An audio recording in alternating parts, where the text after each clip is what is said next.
जब महागठबंधन बना था तभी मैंने इस बात का इल्जाम लगाया था कि यह जो गठबंधन है वह जनता दल यूनाइटेड में बैठे पीएफआई समर्थक सरकारी अफसर और राजद में जो पीएफआई के समर्थक हैं उन दोनों के बीच के नापाक गठजोड़ का यह नतीजा है। पिछले शनिवार को अररिया, किशनगंज और पूर्णिया में 7वें क्लास के बच्चों से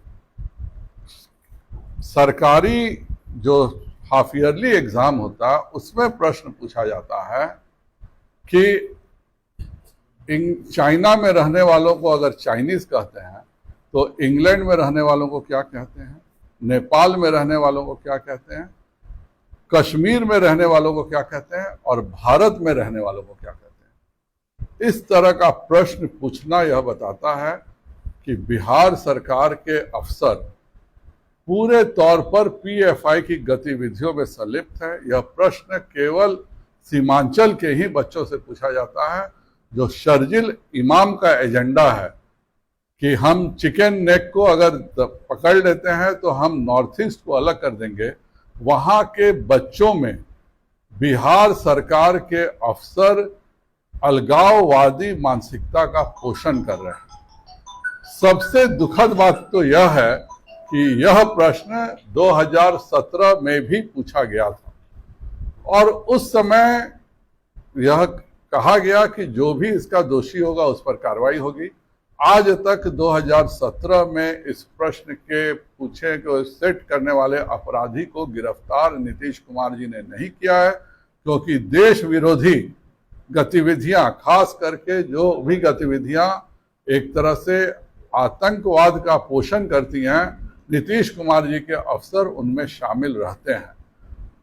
इस मुद्दे को भारतीय जनता पार्टी हर कदम पर विरोध करेगी और मेरा नीतीश कुमार से सीधा इल्जाम है कि वह और उनके सरकार के शिक्षा के प्रधान सचिव और इस बिहार के प्रधान सचिव तीनों की मिली भगत से इस तरह की बातें हो रही हैं। कल को यह 2047 को लेकर के भी जो गजवाए हिंद की बात हुई है उस पर भी यह प्रश्न पत्र सेट करेंगे। इस तरह के लोगों पर कार्रवाई नहीं होती है तो बिहार में हर जगह आंदोलन होगा। और नीतीश जी को मैं चेतावनी देता हूं कि आप भारतीय जनता पार्टी से लड़िए। आप भारत से लड़ने का काम कर रहे हैं, आप देश विरोधी ताकतों के साथ मिलकर करने का काम कर रहे हैं।